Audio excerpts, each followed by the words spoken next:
예시한 우리 하나님의 말씀은 신명기 5장입니다.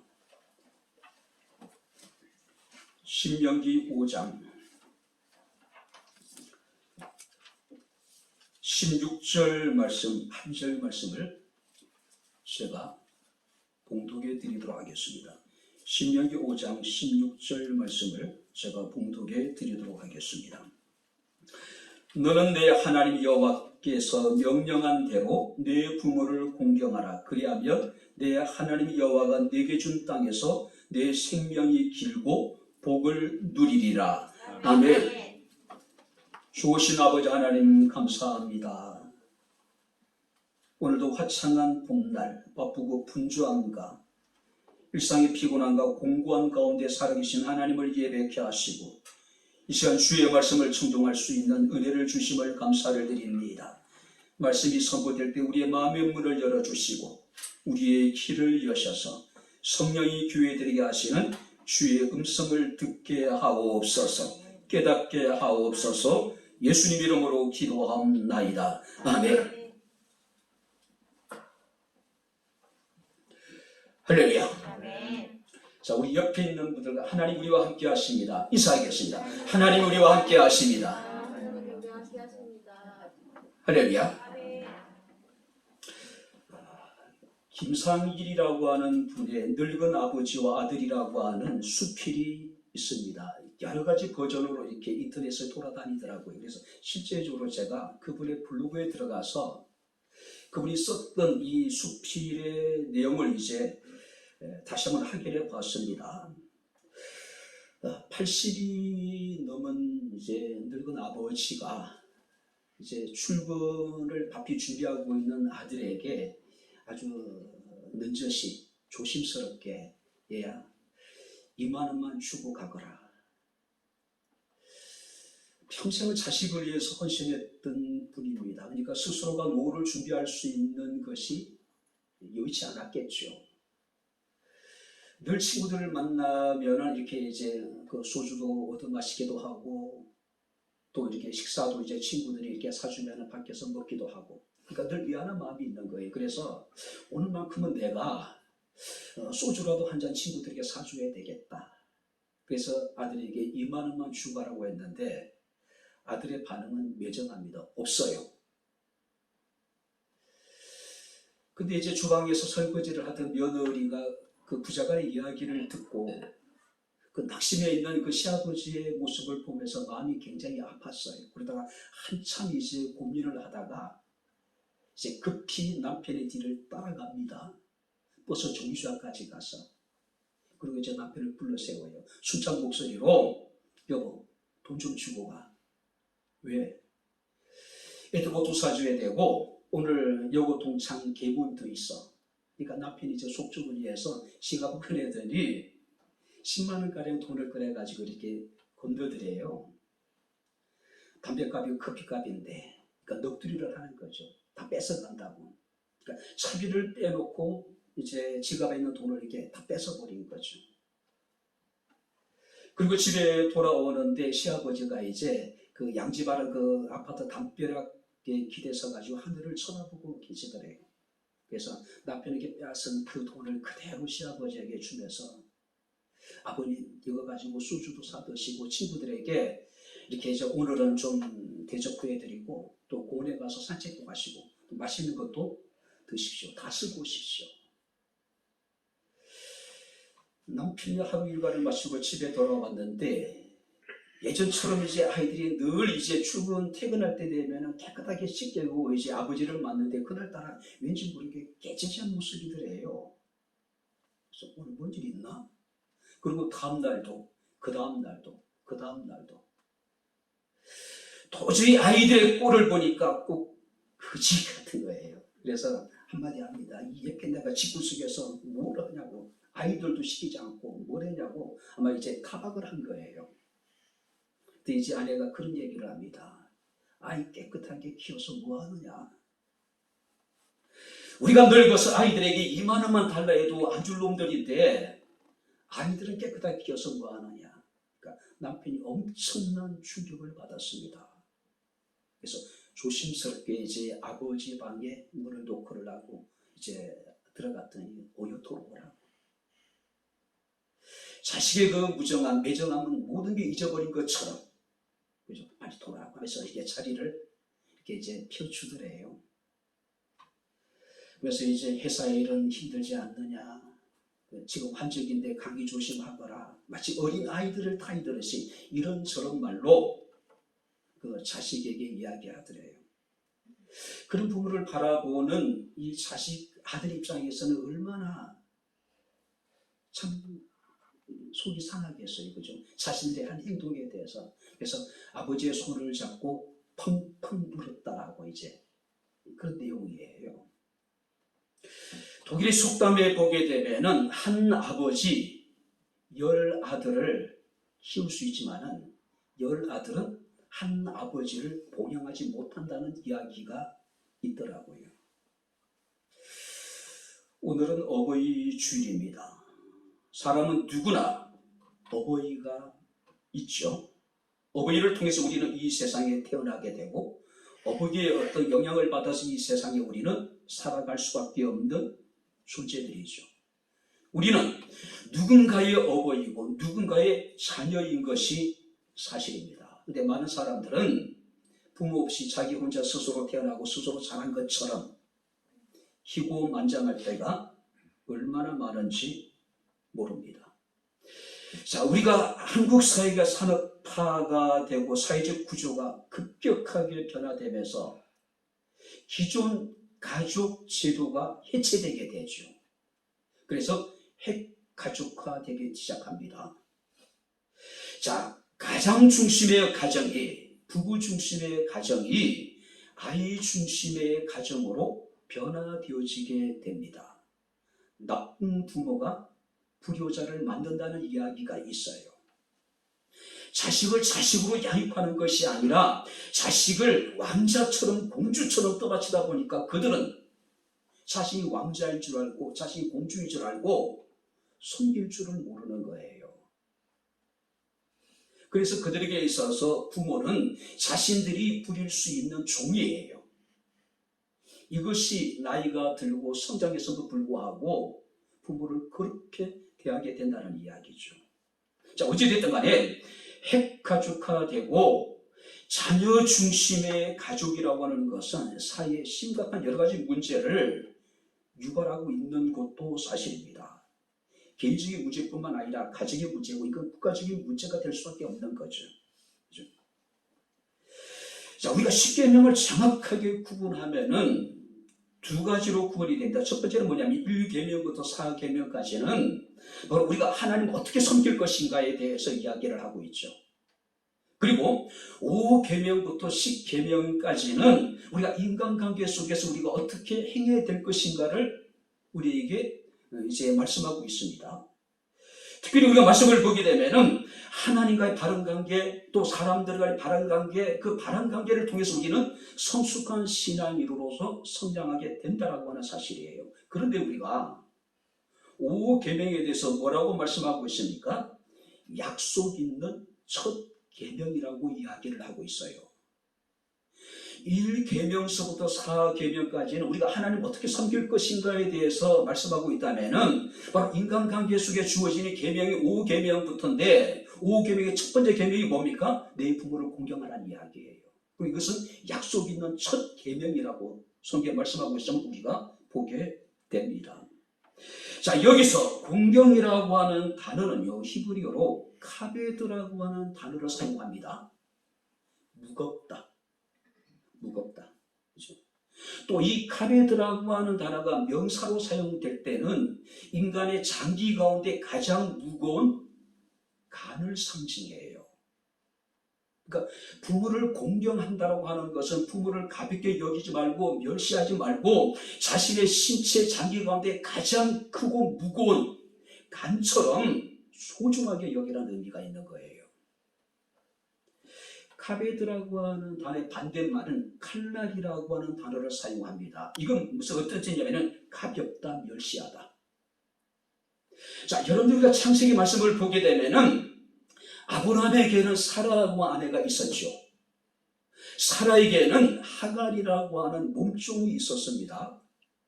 그런데 이 사라가 아이를 생산하지 못해요. 그래서 사라가 자신의 몸종이었던 하갈이라고 하는 여인을 남편에게 주지요.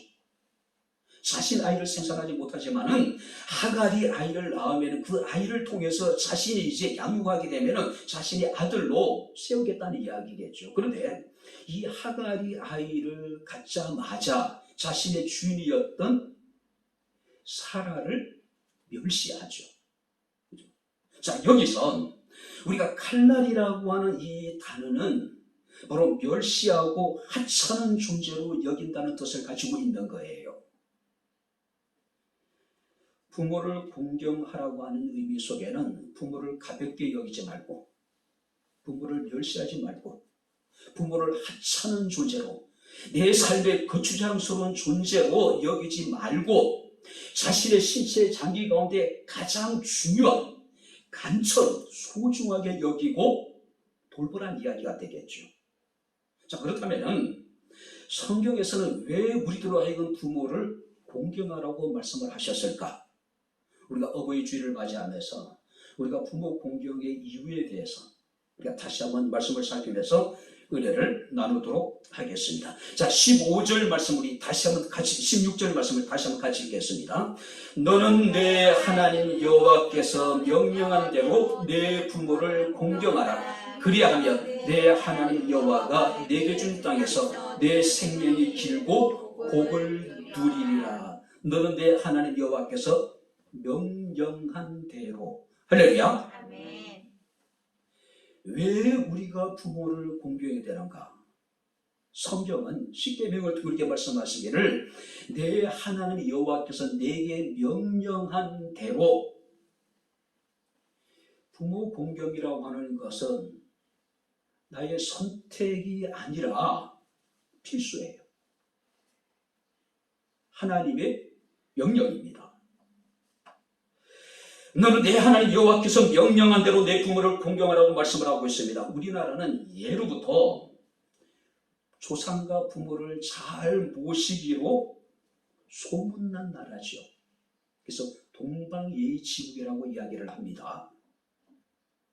우리나라 최초의 의료 선교사이던 알렌이라고 하는 분은 조선사의 그 가정의 모습을 보면서 이런 이야기를 합니다.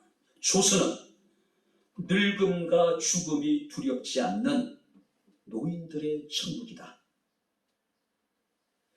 늙음이 두렵지 않고 죽음이 두렵지 않는 노인들의 천국이래요. 왜냐하면 우리 조선이라고 하는 나라는 세상의 어떤 나라보다도 조상을 잘 섬기고 부모를 잘 섬기는 국가이기 때문에 조선이라는 나라는 늙음과 죽음이 두렵지 않는 노인들의 천국이 되었던 거죠. 근데 과연 지금도 그럴까요? 지금도 그럴까요? 노인들의 천국일까요? 대한민국 아이들의 천국입니다. 청년들은 대한민국을 헬조선이라고 이야기하지만은 전 세계에서 대한민국은 청년들의 천국이에요. 대통령 공약들 보세요. 20, 30대 청년들에게 집중되어져 있어요. 물론 시대가 다르고 환경이 달랐겠지만 제가 기억하기로 제가 대학을 졸업하고 결혼을 하고 가정을 꾸리고 아이들이 성장할 때까지 물론 국가가 안전을 보장해 주고 그죠? 여러 가지 시스템을 통해서 제가 이곳에 여기까지 이렇게 된지 모르겠지만은 실제적으로 국가로부터 단돈 1원을 받아본 경험이 우리 연세 드신 분들이 있으십니까? 없어요. 성장하는 과정에 고스란히 모든 것은 부모의 몫이었고 또 가정을 이루고 난 이후에는 스스로가 모든 것을 해나가야 되잖아요. 지금은 어떻습니까? 아이들의 천국 모르겠습니다. 청년들은 또 생각이 다를지 모르겠지만은 청년들의 천국이잖아요. 물론 힘든 부분이 있었는 것은 분명히 사실이겠지만 자, 유니세프라고 하는 유엔 기구에서 태평양 지역의 17개국의 청소년들 10,000명을 대상으로 해가지고 어느 나라 청소년들이 어른들을 가장 존경하는지 조사를 했대요. 자, 당신 나라의 어른들을 존경합니까? 물었을 때에 우리나라 청소년들은 13%만이 그렇다. 87%의 청소년들이 나는 우리나라 어른들을 공경하지 않는다. 그 속에 부모도 포함된 거예요. 그리고 또 다른 설문에 보게 되면은 어른들을 전혀 존경하지 않는다는 대한민국의 청소년이 그 설문조사의 20%래요. 환태평양 지역에 태평양을 주변으로 하고 있는 국가들 17개 국가들 가운데 20%의 청소년들이 어른들을 전혀 존경하지 않는다. 다른 나라의 평균은 2%예요. 2%만이 나는 어른들을 존경하지 않는다고 했는데 대한민국은 20%의 청소년들이 나는 어른들을 존경하지 않는다. 그 통계를 보면서 무엇이 그들로 하여금 기성세대에 대해서 불신을 하게 만들었을까? 무엇이 그들이 어른들을 전혀 존경할 수 없도록 만들었을까? 우리 아이들은 우리를 바라볼 때 어떤 마음일까? 그런 생각이 들어요. 한때는 공정하지 못하다고 이야기를 했습니다. 대한민국이 상식적이지 못하다라고 이야기를 했어요. 근데 최근에 보니까 또 전혀 그런 것 같지도 않아요. 청년들의 상식과 공정이라고 하는 것은 가만히 보니까 선택적인 요소가 많이 있더라고요. 상대적이에요. 어른들을 전혀 존경하지 않는 이런 시대에 하나님께서 우리에게 말씀하십니다. 내 부모를 공경하라. 내 하나님 여호와께서 내게 명령한 대로 내 부모를 공경하라고 말씀을 하고 있습니다. 에베소서 6장 1절 말씀을 보게 되면 자녀들아 주 안에서 너희 부모에게 순종하라. 내 아버지와 어머니를 공경하라. 한번 따라해 보시다. 이것이 옳으니라. 이것이 옳다라고 하는 것은 맞는 말이다.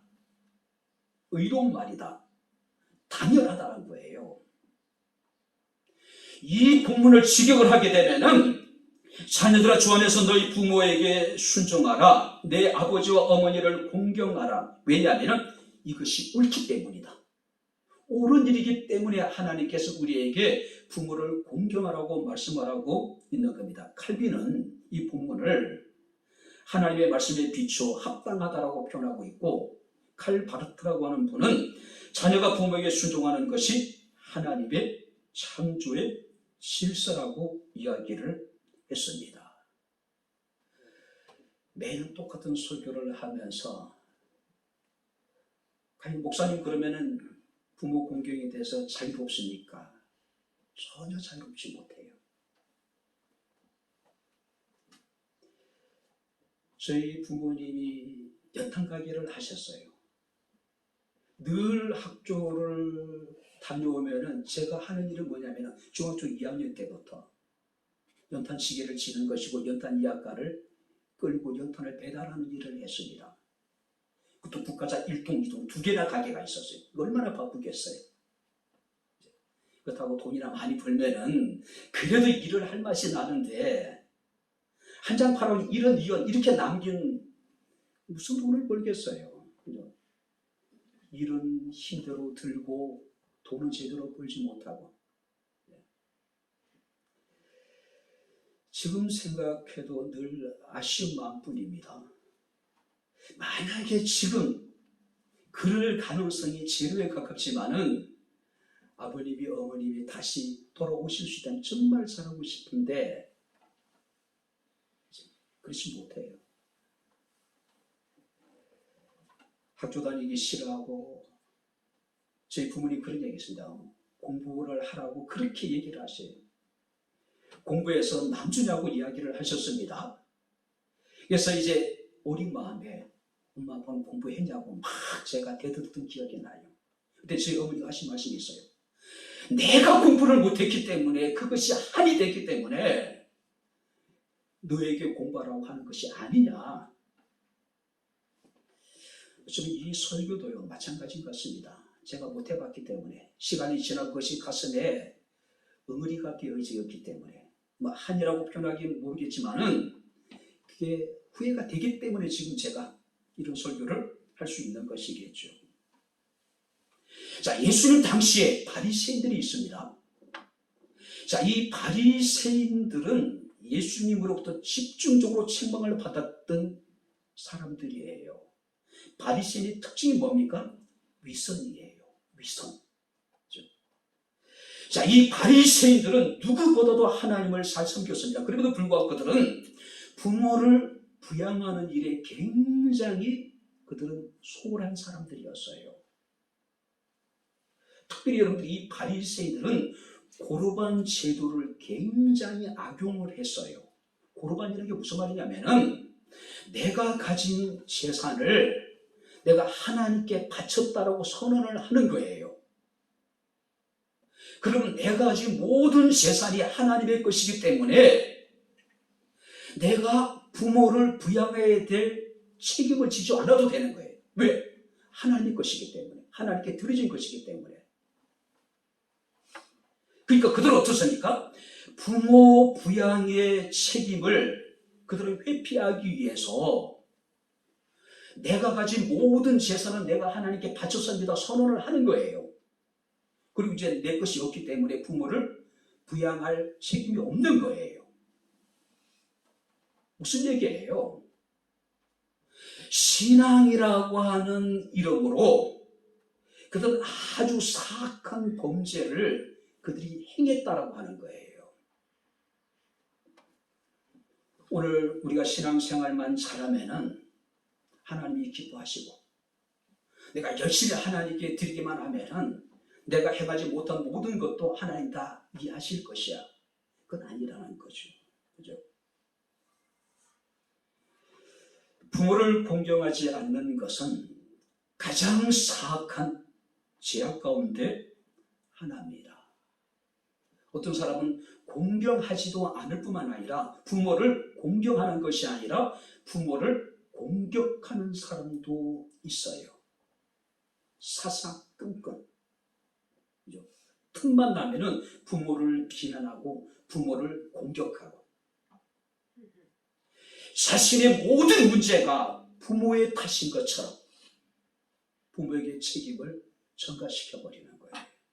그리고 부모를 공격하는 겁니다. 성경 우리에게 이야기합니다. 자기 아버지나 어머니를 저주하는 자는 반드시 죽이라고 이야기를 하고 있습니다. 왜 부모를 공경해야 될까요? 하나님의 명령이기 때문입니다. 할렐루야. 시켜야 되는 거예요. 해야 되는 겁니다. 두 번째, 왜 우리가 부모를 공경해야 될까요? 그 이유는요, 부모를 공경하는 것이 곧 하나님을 섬기는 것이에요. 많은 분들이 이야기를 합니다. 부모님은 가정에서 하나님의 대리자로서 하나님께서 우리에게 보내신 분이라고 이야기를 하고 있어요. 하나님은 본질적으로 영입니다. 영이신 하나님 우리는 대면할 수가 없어요. 보이지 않는 하나님 우리가 어떻게 섬기겠습니까? 그래서 하나님께서는 예수 그리스도를 통해서 당신 자신을 우리에게 계시해 주셨습니다. 근데 그리스도께서 이제 선천하셨어요. 하나님도 보이지 않고 그리스도도 우리 가운데 계시지 않아요. 그럼 우리가 어떻게 하나님을 섬길까요?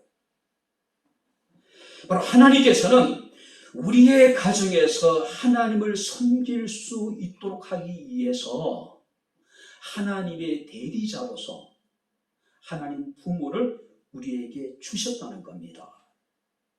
여러분들이 천주교에서는요, 교황이 신의 대리자예요. 교황이. 그죠? 하나님은 교황에게 말씀하시고 교황은 그것을 다시 자신의 성도들에게 말씀하신다. 그래서 천주교에서는 교황무설이라는 게 등장을 해요. 교황무설. 교황은 아무런 오류가 없다, 흠이 없다는 거죠. 그죠? 새빨간 거짓말이에요. 기독교 역사를 보게 되면은 그 교황, 그 로마 교황청에서 행했던 온갖 악을 보면은요, 말로 표현할 수 없을 정도로, 상상할 수 없을 정도로. 근데 그런 사람이 무엄하다는 있을 수 없는 거겠죠. 오직 성경의 해석 권위가 교황에게만 있고, 교황은 신앙에 있어서도 절대 오류가 없다. 그래서 마틴 루터는 이것을 반박하기 위해서 독일 크리스찬 기족에게라고 하는 논문을 제시하게 됩니다. 자, 이게 보세요. 하나님의 대리자는 죄송한데 교황이 아니에요. 가정에서의 하나님의 대리자는 교황이 아니라 누굽니까? 부모라는 거죠. 부모예요. 왜냐하면 부모만큼 자식을 바른 길로 인도할 수 있는 사람이 없습니다. 부모만큼 자식을 위해서 희생할 수 있는 사람도 없어요. 부모만큼 자식에 대해서 하나님을 가장 많이 닮은 사람은 존재하지 않아요. 그렇기 때문에 부모는 신의 대리자예요. 하나님의 대리자예요. 여러분들에게 한번 질문을 던져보겠습니다. 나를 나보다도 사랑하는 사람 누굴까요? 내가 아파할 때 나보다 더 아파하는 사람이 누구일까요? 내가 슬퍼할 때 나보다 더 슬퍼하는 사람이 누구일까요? 내가 기뻐하면 나보다 더 기뻐하는 사람이 누구일까요? 누구라고 생각하십니까? 부모님이잖아요. 그렇지 않습니까? 서양 속담에 한 사람의 오진 어머니는 100명의 교사보다 낫다. 그러니까 하나님은 부모님에게 신의 마음을 주셨다는 거예요. 그래서 우리가 부모님을 공경하는 것이 곧 하나님을 섬기는 것이라는 거예요. 자, 탈무드에는 이런 이야기가 있습니다. 하나님이 이제 천지를 창조하셨죠. 그리고 아담과 하와를 만드셨어요. 근데 사람이 굉장히 빠른 속도로 성장해 나가는 겁니다. 땅에 편만하고 충만하게 된 거예요. 그래서 하나님이 그 사람들 한 사람 한 사람을 일일이 돌볼 수가 없어서 각 가정에 하나님께서는 하나님을 대신해서 어머니를 보내셨다는 거예요. 자, 여기서 중요한 것은 하나님이 능력이 없어서 모든 사람을 돌볼 수 없다는 이야기가 아니라 어머니를 통해서 하나님의 사랑을 대신하게 하셨다는 것을 나타내고 있는 거예요. 그래서 종교개혁자였던 칼빈은 하나님께서는 가정의 부모님으로 하나님을 대신하게 하셨다.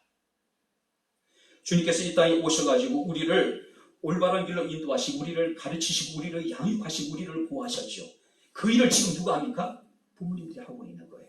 예수님을 대신하신 부모님이 그 일을 하고 있는 거예요. 인정을 하든 하지 않든 자녀들의 눈에 우리 부모가 어떻게 비치든 그건 중요하지 않습니다. 매우 확실한 것은 하나님은 당신의 대리자로서 가정에서 당신의 사랑을 나타낼 수 있는 신의 대리자로서 부모님을 우리에게 보내주셨다는 사실이에요. 자, 그렇기 때문에 부모는 어떤 책임을 가져야 될까요? 하나님의 역할을 해야 되겠죠. 그죠? 진실하고 거룩한 삶을 살아갈 뿐만 아니라 자식을 제대로 양육하고 잘 보호해야 될 책임이 있겠죠. 자, 그렇다면 자녀들 입장에서 어떻게 될까요? 부모에 대해서 하나님을 대하듯이 공경하고 부모님 말씀에 우리가 순종해야 된다는 거예요. 그래서 우리가 에베소서의 6장 1절에 자녀들아 주 안에서 너희 부모에게 순종하라. 이것이 옳으니라. 자, 이게 보세요. 어떤 부모라고 얘기하지 않아요. 똑똑한 부모, 학위를 가지고 있는 부모, 돈이 많은 부모, 모든 조건을 다 갖춘 부모라고 이야기하지 않습니다. 그냥 부모래요. 부모래요. 여러분들이 다른 계명들은요, 내가 살아있는 동안에 얼마든지 행할 수 있는 것들이에요. 그죠?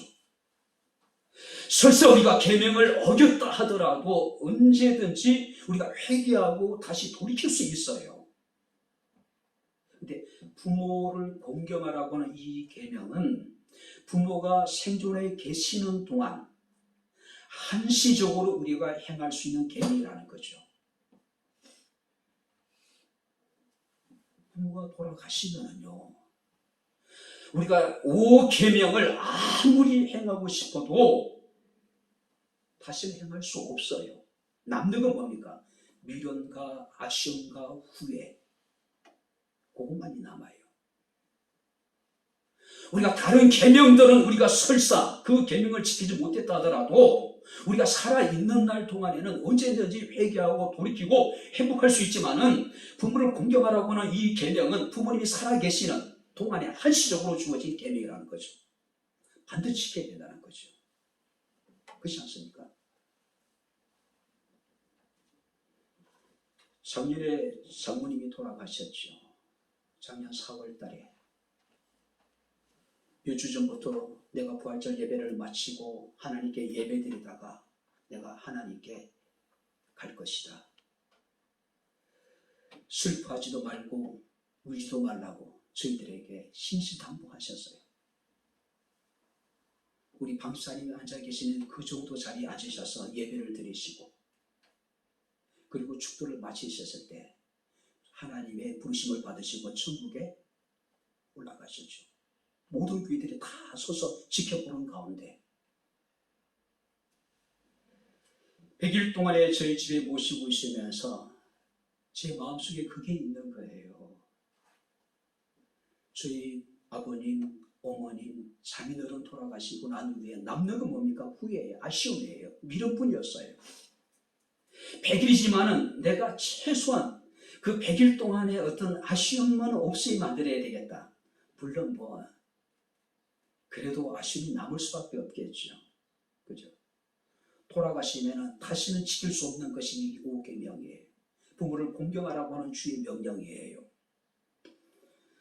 살아생전에 우리가 하나님을 섬기듯이 부모님을 공경할 수 있는 저와 여러분들의 삶이 될 수 있기를 주 이름으로 축원합니다.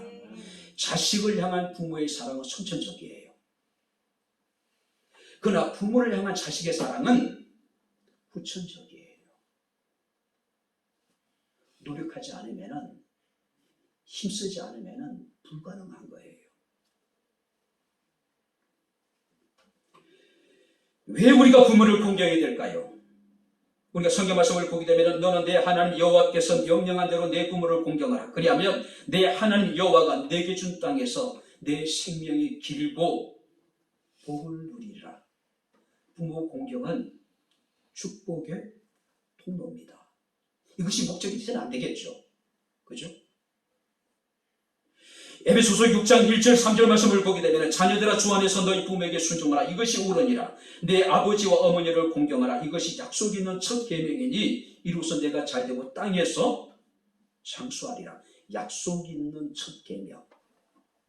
다른 계명들은요 그냥 무엇을 하라고 하는, 하지 말라고 하는, 그죠? 그걸 끝이에요.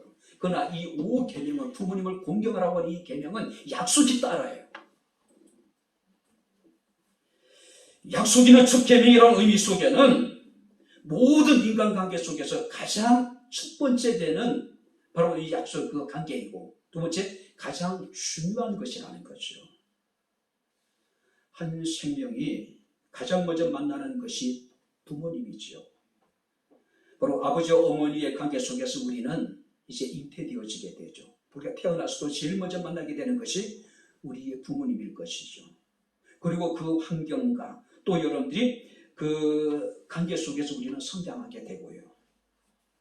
또 우리는 부모님의 관계 속에서 삶의 방식을 배우게 되죠. 그리고 가장한 영향을 받으면서 살아갈 수밖에 없겠죠. 가장 중요하고 첫 번째 되는 계명이라는 거죠. 그렇게 우리가 부모를 공경하고 부모님과 좋은 관계를 갖는 것은 가장 소중하고 가장 첫 번째 중요한 것이라는 것이죠. 첫 번째는 뭡니까? 내 생명이 길 것이다. 그러니까 너의 날이 길 것이다. 그러니까 하나님의 언약의 영원성. 뿐만 아니라 두 번째가 뭡니까? 복을 누린다는 얘기는 잘 될 것이다. 예전에 어른들이 그런 얘기를 자주 하셨죠. 부모를 제대로 공경하지 않는 자식이 잘 되는 거 못 봤다. 수없이 그런 얘기를, 교회를 안 다니는 부모들, 어른들도 그런 얘기를 해요. 그죠? 성경 말씀하죠. 부모를 공경하면은 내 생명이 길 것이고 내가 하는 일이 잘 될 것이다. 잘 될 것이다. 자, 여기서 여러분들이 잘 된다고 하는 것은 단순히 물질적인 축복만을 말하는 것이 아니겠죠. 영혼이 잘 되는 것이고 범사가 잘 되는 것이고 하나님의 은혜 가운데 강건하게 되는 것이겠죠. 그런데 이것은 부수적인 축복일 뿐이에요. 부수적으로. 우리가 부모님을 공경하면 그냥 따라오는 부수적인 거예요. 본질적인 뭡니까? 우리가 영원한 생명을 얻게 되는 것이고 하나님의 나라를 기업으로 받게 되는 것입니다. 할렐루야. 그렇기 때문에 우리가 부모님을 공경해야 되는 것가 바로 여기에 있는 거예요. 마지막으로 네 번째, 그렇다면 부모를 어떻게 공경해야 될까요? 우리가 에베소서 말씀을 보게 되면, 오늘 성경 말씀을 보게 되면은 자녀들아 주 안에서, 에베소서 6장 1절에 너희 부모에게 순종하라, 이것이 옳으니라. 내 아버지와 어머니를 공경하라. 이것은 약속이 넣은 첫 계명이니 이로써 내가 잘되고 땅에서 장수할 것이다. 주 안에서 공경하라. 어떻게 공경해야 될까요? 주 안에서 몸과 마음이 편할 수 있도록. 고등학교 2학년 때 저희 아버님이 돌아가시고 저희 어머니는 이제 제가 목회를 한참 할 때, 또 교회가 예전에 천평 땅을 사고 이제 그 교회를 건축하기 위해서 막 준비할 때, 갑자기 경기도 문화재위원회에서 건축할 수 있는 현상 변경을 허락해 주지 않을 때, 그리고 이제 경기도청과 파주시청을 상대로 해서 행정소송을 진행할 때, 가장 어려울 때 저희 어머니가 돌아가셨어요. 평생을 단 한 번도 제가 저희 부모님의 마음을 또 육체적으로 편안하게 드려본 적이 없는 것 같아요. 우리 아이들이 자주 이렇게 이제 저희 두 내외를 데리고 이렇게 좋은 곳, 또 맛있는 곳으로 잘 데려다니는 편이에요. 이 아이도 마찬가지고 안나도 마찬가지고. 그럴 때마다 마음 한구석이 불편할 때가 있어요. 나는 단 한 번도 우리 아버지에게, 어머니에게 이렇게 맛있는 것을 내가 대접해 드린 적이 없었는데, 지금 만약에 살아계시다면은 아마 중국을 이렇게 모시고 다니면 맛있는 것도 드시게 하고 좋은 것도 보게 하시고 싶은데 이제 어쩔 수 없잖아요.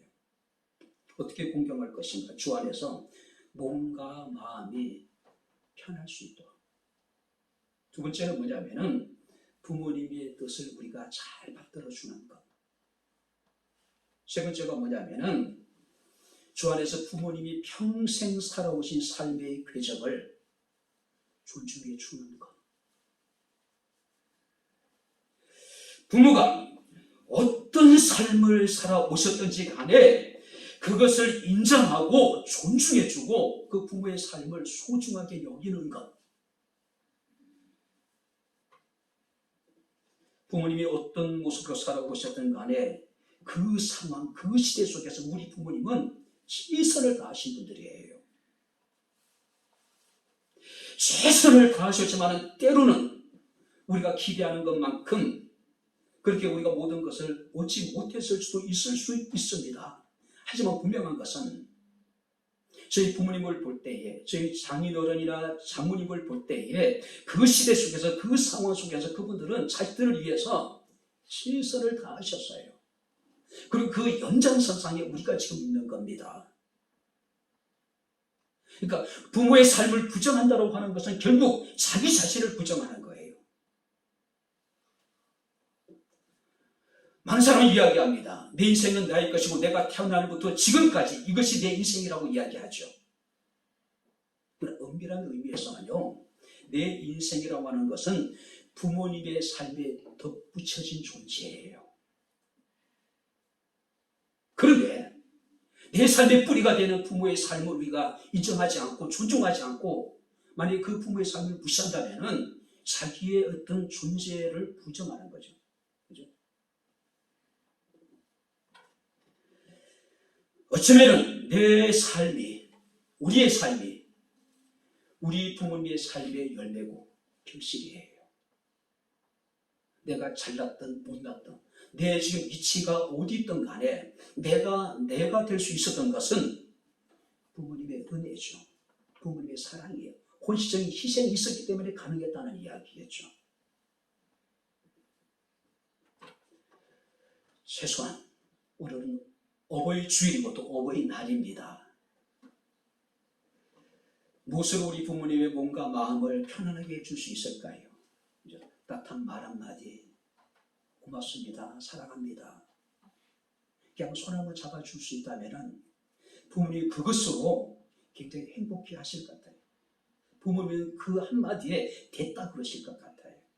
내가 자식 키운 보람 있다라고 이야기하실 것 같아요. 그렇지 않습니까? 이제 말씀을 마칩니다. 내 부모를 공경하라. 매년 어버이 주일을 맞이할 때마다 비슷한 본문, 비슷한 설교를 반복하고 있습니다. 문제는 매년 들어도 안 돼요. 매년 듣고 알고 있어도 제대로 안 되는 것이 바로 이 부모 공경이 아닐까 생각이 됩니다. 서울여자대학교에서 사랑의 엽서 공모전이 있어서 그래요. 오래전에. 그때 대상을 받은 여학생의 글입니다. 한번 들어보세요.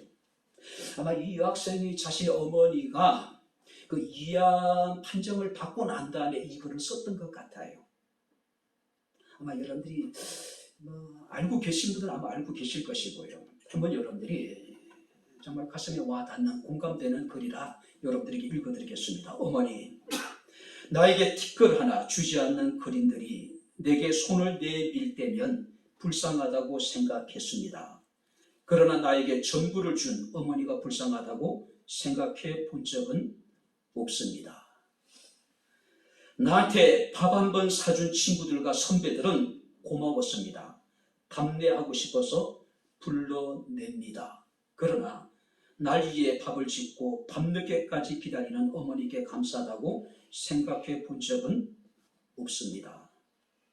제대로 존재하지도 않는 드라마 속의 배우들 가정사에 그들을 대신하여 눈물을 흘렸습니다.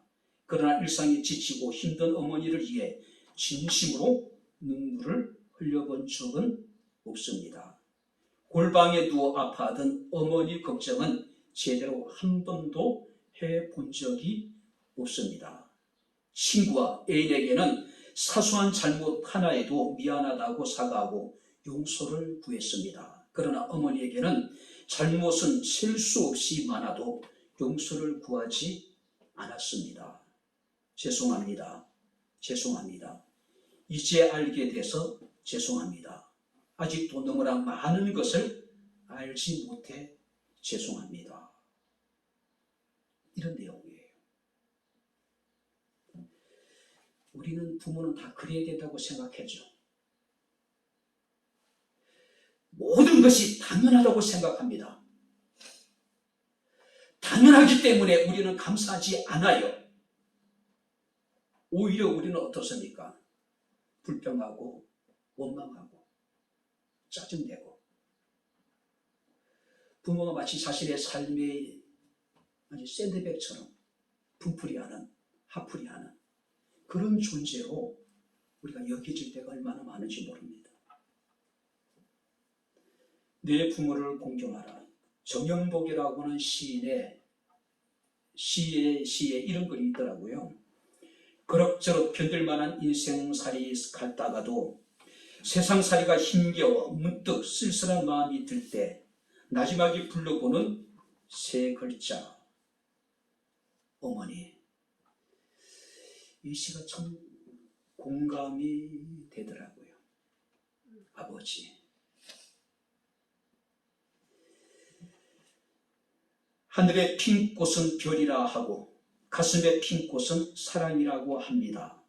하늘과 땅과 별과 꽃들이 그리도 많은 것은 포기하지 않는 사랑, 끝까지 사랑하는 사랑, 자격이 없어도 죽도록 사랑하는 하나님의 사랑, 그리고 부모님의 사랑을 보라는 주님의 사인입니다.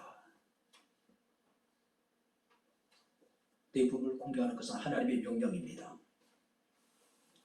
하나님을 섬기듯이 부모를 섬기라고 말씀을 하고 있습니다. 부모를 공경할 때 내가 잘되고 내 날이 길어질 것이라고 말씀을 하고 있습니다. 뭔가 마음을 좀 편안하게 해드리는 게 어떨까요? 진심을 담아서 마음으로 감사하고 보살필 수 있다면 얼마나 좋을까요? 잠언서 23장 25절 읽고 마치겠습니다. 내 부모를 즐겁게 하며 너를 낳은 어미를 기쁘게 하라. 할렐루야. 기도하겠습니다. 하나님 아버지, 하나님의 은혜와 사랑을 진심으로 감사를 드립니다. 어버이 주일을 맞이하며 내 부모를 공경하라고 하는 주의 약속의 말씀을 우리가 다시 한번 되새기게 하시고 우리가 어떻게 부모님을 공경해야 될 것인가를 다시 한번 생각할 수 있는 은혜를 베풀어 주신 아버지 하나님이여 감사합니다. 내 부모를 즐겁게 하며 너를 낳은 어미를 기쁘게 하라고 하셨는데 하나님, 힘들게 고단한 삶을 살아오신 우리 부모님에게 우리의 삶 자체가, 우리 자체가 즐거움이 되며 기쁨이 될 수 있도록 저희들에게 은혜를 베풀어 주시기를 원합니다. 평생을 자식들을 위해서 헌신하며 수고하며 눈물로서 양육한 우리 부모님들을 주님께서 기억하여 주시고 저희들의 마음속에 그리스도로 인한, 자식들로 인한 기쁨과 즐거움으로 충만하게 하시고 지금까지 살아온 삶들이 어땠든 간에 이제 남아있는 삶을 복되게 하셔서 그리스도의 은혜와 평강이 충만하게 하옵소서. 예수님 이름으로 기도하옵나이다. 아멘.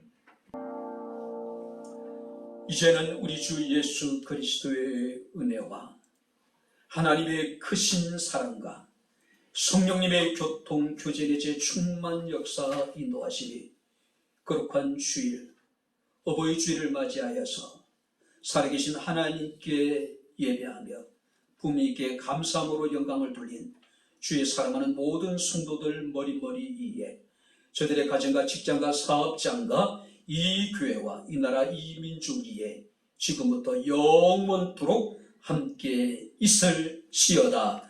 아멘.